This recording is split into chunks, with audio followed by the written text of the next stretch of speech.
Hello, everyone, and welcome to another episode of Tiff Talks Tech. Today, I'm excited because I have Jon Hines, who's the director of product development at HelloSpoke, and we are going to be talking about optimizing maintenance with technology and how to boost efficiency and resident satisfaction. And before we dive in, Jon, if you could just share a little bit about you and your background and what you do. Yeah, sure. I've been in multifamily for about 5 years now, and it's kind of an interesting story. We're Hello Spoke is the name of the company, and we have this Notify product, and it's kind of a brainchild of like 20 or 30 years of multifamily experience. The owners of Hello Spoke actually owned a company called Indatus, and it was kind of the first. They call it an automated answering service, but it was the first of its kind, and they ended up selling that to RealPage. It's probably 8 years ago now, but they kind of saw this gap of innovation in the market again. And around that time, I was actually graduating from college. So it just so happened to work out where it was like, well, we know we want to get back into this space. And that was kind of the start of the Notify product that we have. And I guess just to give everyone some context, essentially Notify is it's a product suite or platform at this point more than just like taking phone calls. But our motto is we heart phone calls. So that's kind of like our bread and butter. We tie phone calls into maintenance and resident communication, reaching out to residents during important times of like maintenance emergencies, and kind of tie all these things together. The big thing that we'll probably talk about quite a bit today is our AI chatbot named Lou, after Louisville, Kentucky, which is where we're based. Yeah, that's kind of what we do. Awesome. Yeah. Well, I was really excited today to talk about kind of how tech is impacting maintenance because I think it's something we don't talk about often and we don't hear a ton about. And I kind of want to dive into some of the basics of what are some of the biggest maintenance headaches that you've seen facing multifamily properties and what are those things that tend to pop up pretty often? Yeah, so this is a great question. Um, and I think there's kind of two answers. One is operational, and then the other is kind of like more practical data answer. So from an operational perspective, I think one of the biggest things you'll hear is like keeping maintenance people is really hard. Especially keeping good maintenance people. And we hear that all the time. So one of our mottos is like try to remove work whenever possible, especially with how busy property managers are. I just hear it constantly. It's like I don't have time to do more work, right? And we kind of that goes the same for maintenance, right? These people are so busy, so it's hard to keep good maintenance people, and we've seen all sorts of like solutions people will come up with, whether it's outsourcing to like other companies nearby or like doing pools or pods of maintenance people. Um, but that's an operational answer. And then in terms of like the biggest headaches from our data, it's definitely like plumbing issues randomly. I don't know the rhyme or reason, but it's not like why that happens, but it's always, I think our number one call is like either toilet related or like plumbing, flooding related. So it's always seems to be the go-to whenever we're looking at our days. Like, yep, there's just a ton of toilet calls. Yeah. So Yeah, definitely. And I know when it comes to maintenance, it's so important that we get things right, but I want to talk a little bit more about that and why it's so important and how it impacts day-to-day operations and of course resident satisfaction as well. yeah, I mean, like I said, there's just such a big gap, I think, when it comes to maintenance in multifamily. It's like leasing is the holy grail, everyone thinks, and it's the poor maintenance side. Maintenance is extremely important for both resident satisfaction and also obviously just to maintain your community. People want to live in a nice place. Um, and I think it's just one of those things where the more that you can layer on technology to provide better maintenance experience, you're obviously going to see better resident satisfaction. Just from the name of the game, it's like people want to live in a nice place, and it's just extremely important for residents and operationally to have good maintenance process, in my opinion. So, Yeah, definitely. So I kind of want to dive into like tech in the mix of maintenance and how mhm. tech really changing the game for maintenance teams and what kind of tools are making the biggest difference right now. Yeah, I mean, so this is an interesting question because to be honest with you, like in terms of maintenance tech, it's a pretty limited offering. Right. And it's like I said earlier, it's like everyone loves leasing and maintenance is just kind of on the back burner. So I will say, like, I have seen some stuff, like with AI work orders, there are some property management solutions that are starting to like dabble into that type of thing.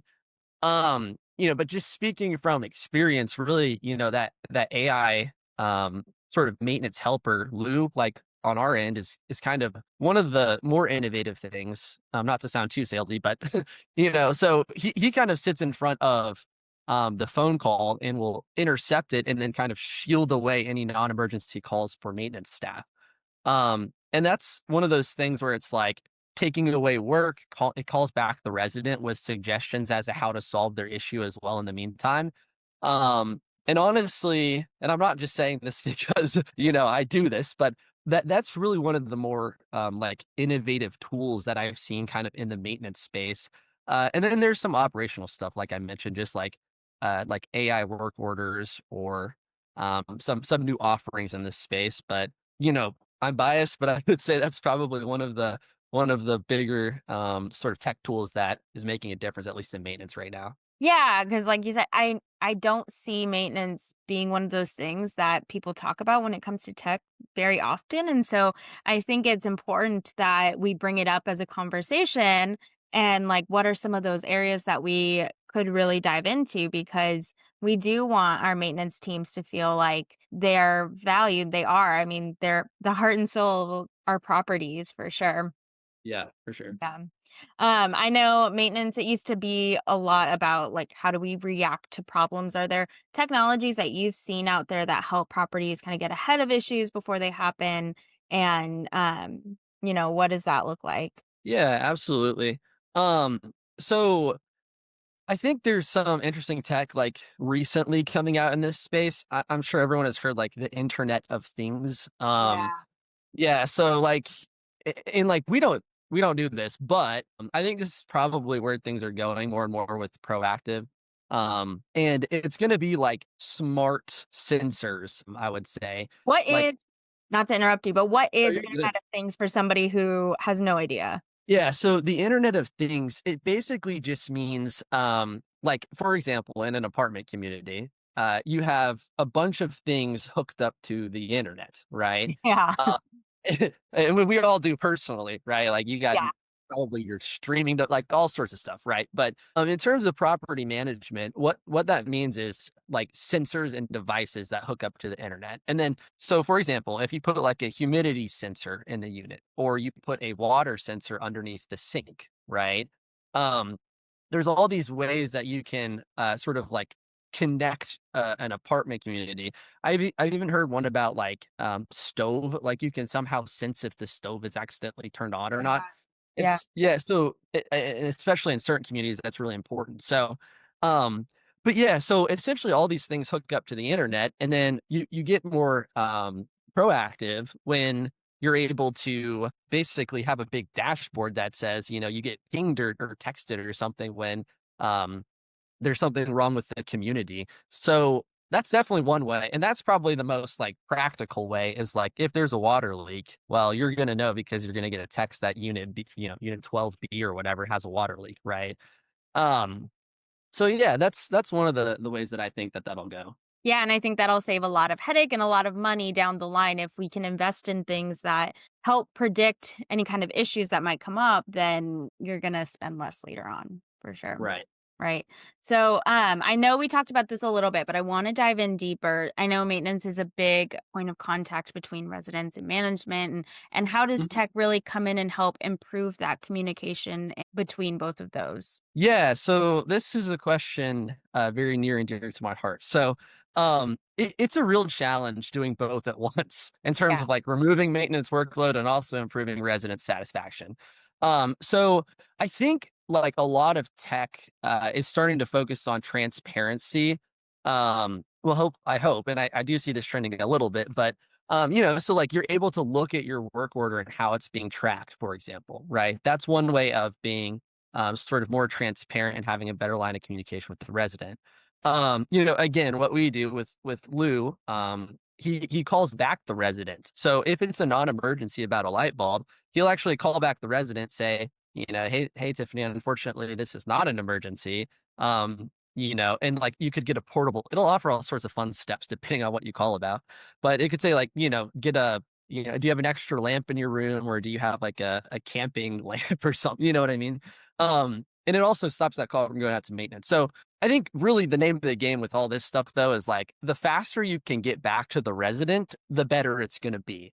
And we know that from data as well. It's like people want to know, especially when it's emergent and important, like Yeah. what's going. And like, how does that kind of tech really decipher what's important? Because what if it's like a layered question, or if it's something that, like, have you ever seen true emergencies get kind of put on the back burner because of the AI? How does it avoid that from happening? Yeah, that's a really great question. So this kind of goes into like the data conversation a little bit, and I Yeah. don't want to get overly technical and everyone glazes over, but Lou is trained on like I think it's tens of thousands. We're almost up to like 60,000 hand like gone through maintenance emergency calls, and a literal person who has experience in property management goes through and will decide this is an emergency or not, and then Lou looks at all this stuff and he starts to figure out a pretty good idea um, of like what is a real emergency and what can we not escalate to maintenance at 2 a.m.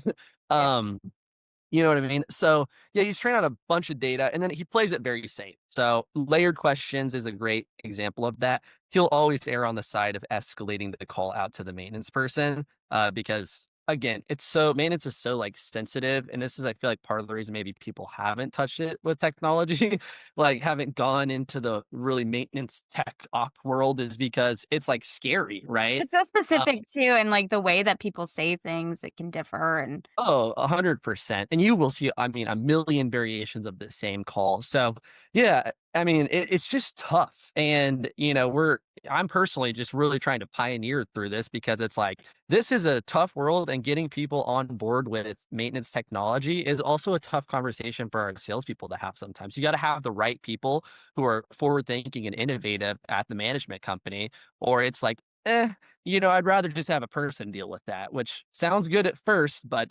it's always going to end up adding more work eventually, right? So, yeah. And I feel like when you use tools like this, you are able to gather more data that can help you make smart decisions. So, what kind of data can products like this gather, and how do people use it to influence what decisions they make later on? yeah, that's a great question. So, we have like, I mean, a ridiculous amount of data, as you can imagine, right? So, Yeah. like phone calls, and we'll take it's leasing general, whatever. So, we get data about that. But I mean, really, the maintenance data is where it gets like crazy. So, we can tell you like, the amount of plumbing issues versus all sorts of other issues, HVAC, um, heating, all that stuff. But our big thing is the average emergency response time and trying to figure out how to get that down for the industry, right? So right now it's at like 30 minutes for our industry data, and we have several thousand properties. So and 30 minutes is a long time, especially if you've ever been like dealing with an emergency yourself in your apartment, like a overflowing sink or something for 30 minutes is a long time. Yeah. Uh, so in terms of decision making, right? What you can start to do is figure out like, okay, well, here's what optimizes that time. Is it a phone call and then a text? Like what's the best way to get a hold of maintenance people?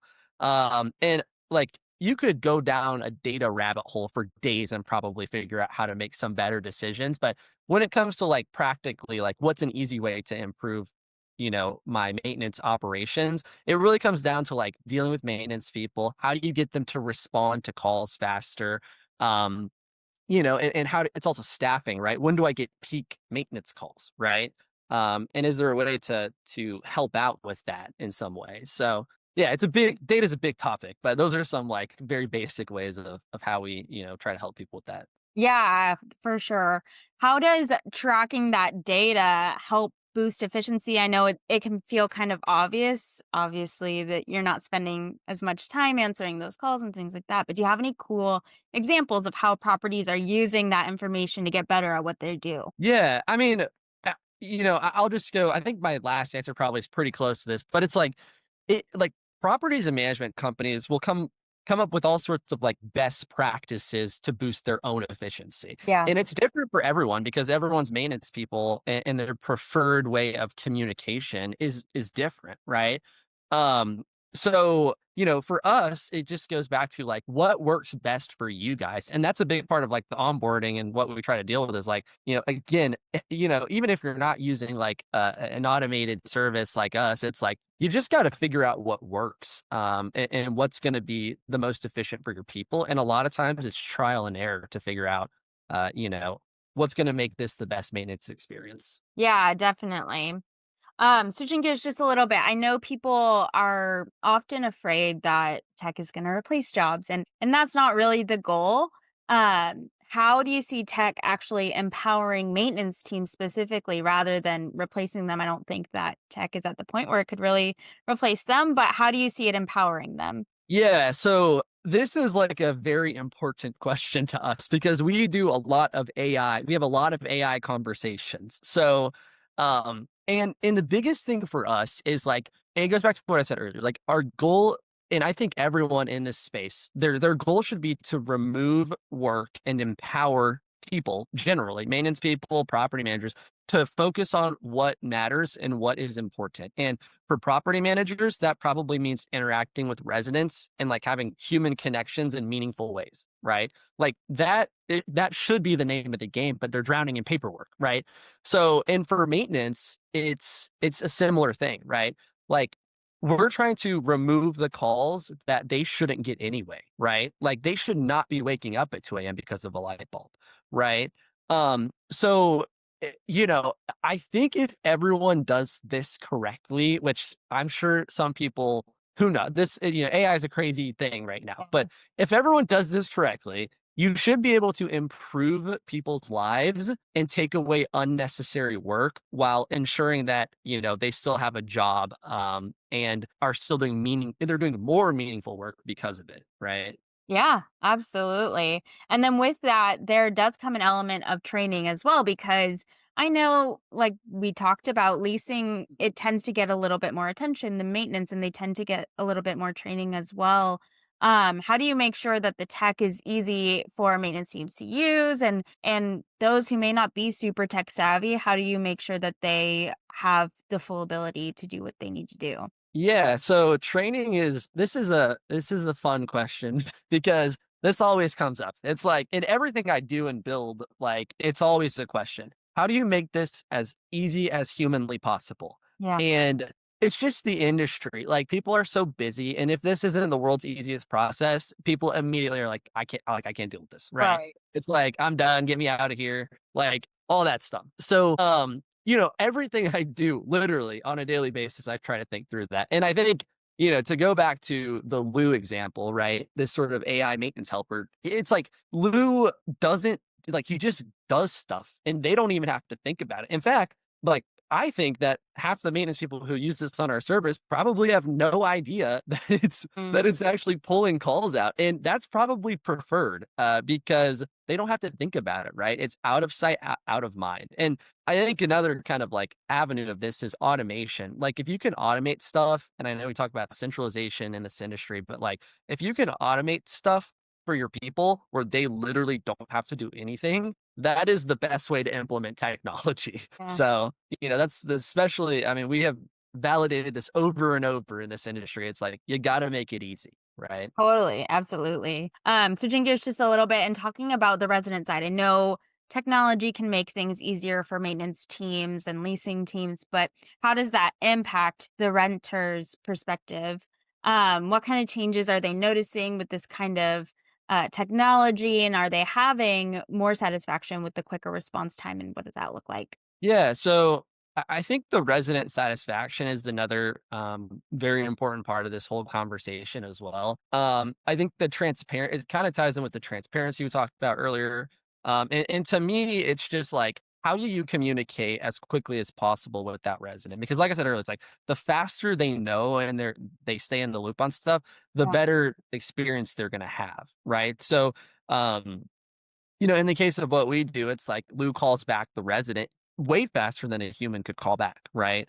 And right immediately there, they're in the loop on this process and what's going on, right? Is maintenance being dispatched? Is it a real emergency? Like, so that's we've kind of like tried to build the resident satisfaction into everything we do. And I would hope that everyone else is doing the same thing in maintenance, right? It's like your app should be transparent. As soon as it's updated, they should know. It like maintenance shouldn't be a black hole. Of like just stuff going in and then maybe or maybe not it gets fixed, right? Because we found that, and this is like probably pretty obvious, but if it's a lot easier to keep someone in an apartment than it is to go find someone new to move in, right? And it's a lot cheaper to keep someone in an apartment. And maintenance is one of those leading indicators of like if someone's going to be happy. So I would just say keeping people in the loop is like the biggest thing. And just like, if you can use technology and automation to not have to think about calling someone like, hey, Tiffany, we're going to have someone out there. Um, that's a lot for a property manager, right? So using tech to empower people, just goes back to that conversation. So yeah. Yeah, absolutely. Well, looking to the future, what do you think is next for maintenance technology? And are there any upcoming trends and tools that you think might be the next big thing? Yeah. So maintenance tech, it's a lot. So I think there's a couple avenues or different like answers to this question. So, um, do I think there's going to be any big tools? Hopefully. Yeah. And I think it depends on like what avenue you're talking about. So like the IoT conversation we had earlier, like, yes, that's definitely going to become its own, like probably like sub industry within this whole thing. Yeah. Right. And then, we talk about data. I think predictive analytics is going to be a really big thing as well. So we've like dabbled in this from a technological perspective, but like AI forecasting models, and not like weather, but like, Yeah. like maintenance emergency forecasting. So like, run a bunch of data through this and then figure out when are people having these issues, like seasonally even, like when are you going to get a huge influx of calls? And if your building is 40 years old, when do all the pipes start to fail? Right? Like, there's all these interesting things that you can run through, like big data models to figure out kind of what's going on there. And then even I think AI, like we're getting more automated in everything that we do in this industry, and we're working on an AI instead of just like a answer and reply bot that like Lou is right now, even like having a live conversation and talking through maintenance issues. So they call in and they could talk right to an AI in a very fluid and natural way. And it would, potentially, cut costs with call centers and stuff like that. Right. And then now it's questionable if residents are going to respond well to this. We're still figuring out all of the details, but I think there's a lot of just AI based and, sort of like data based tools that are going to really revolutionize, hopefully, maintenance in the next couple of years. So it's a fun Yeah. time. It's exciting to see, especially how far AI is coming and just the fact that it's even getting better with voice is amazing to see. And it's going to be cool to see where it goes as well. Yeah, absolutely. Yeah. If somebody is just thinking about integrating this kind of tech into their maintenance operations and they don't really know where to start, what do you recommend? Yeah. So, this question, I'm like, have a couple thoughts, but first things first, work with your property management software. Like everyone has like their Yardi, Real Page, and Trada, Resman, blah, blah, blah, blah, right? So start there and then see what tools that they offer, because most of these property management softwares have some sort of like maintenance suite, right? And like I'll sell you, yeah, I would love to talk about my product all day, but realistically for these people, for property managers, for regionals, it's like look to what you have first and optimize that, right? And then when you come to a point where you're like, okay, I am using all of my existing tools to the maximum capabilities, then it's, I think you could start to look at who is offering, additional add-on or bolt-on, tools to my property management suite. So, and if you're hopefully, most companies, I know we're integrated with all the big players in property management softwares, but you want to find a tool that integrates. But I would say start with the basics, right? Just make sure that you're not using like, and I might get shamed for this, but make sure that you're not using like pen and paper for like putting a schedule together for maintenance. Like Yeah. make sure you're not using pen and paper for work orders, probably. Like, Yeah. and that might be painful, but stuff like that is like where to start. And then if you really want to bring it to the next level, then I think you go like look at technologies like what we have, or there's all sorts of, I'm sure, other offerings for really crazy tech that you can fold into your property management software. So yeah, Yeah, definitely. I feel like what I found being on the other side too is like you could go full stack and you can use those products to the best of your ability. And then a lot of times when you want to take certain areas to the next level, you've got to look at the best in industry and kind of see how you can take that a step yeah, further once you're using everything you possibly can. So I think that's 100%. great advice. Yeah. Yeah, definitely. So I have a bonus question that I ask everybody on my podcast, but does not have to be related to this conversation. Is there a tech tool that you personally are loving right now that you use all the time, want to recommend? Yeah, I mean, my answer is probably basic relative to like all the crazy tools, but I mean, I just use ChatGPT like constantly. Like I will use it for quite literally anything. Like I'll ask it math questions. I am a software guy and I do coding. I mean, I'll have it code for me. Like I will use it for literally anything. I'll even I run do data too. through it. Yeah, Like I do it I'll all the run time.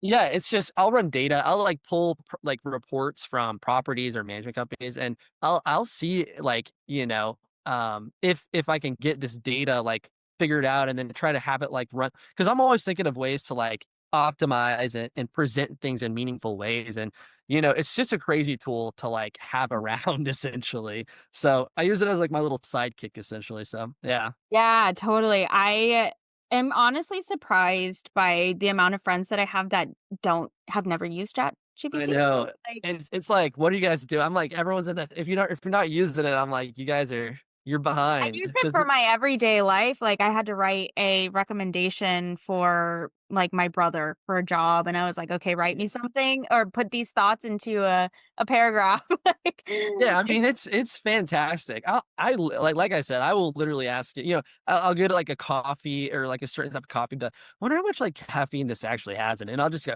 hey, ChatGPT, like, well, I got a cortado or something. Like, how much caffeine is that? It's like, oh, approximately, 125 milligrams. Like, oh, okay, great. yeah, yeah. I mean, So you just use it for a lot of things that you don't expect to use it for. a So 100%, 100%. totally, yeah. Well, thank you for having this conversation with me. I think it's an important one that we need to have more often. If people want to connect with you and just kind of learn more about what you're doing or how tech is influencing the maintenance world, where can they connect with you and learn more? Yeah, so I'm on LinkedIn, like on my LinkedIn influencer journey, I guess. So if you want to follow me on LinkedIn, it's just Jon Hines, so Jon, and then my last name's Hines. So, and then yeah, if you're interested in, I guess, like what we're doing or want to have conversations, I'm not super salesy, but I'm sure someone would love to talk to you. So it's hellospoke.com, like spoke.com. Awesome. So yeah, Great. Well, thank you so much. I really appreciate it. And I'm excited for what you guys are doing. awesome. Thanks so much, Tiffany. Yeah.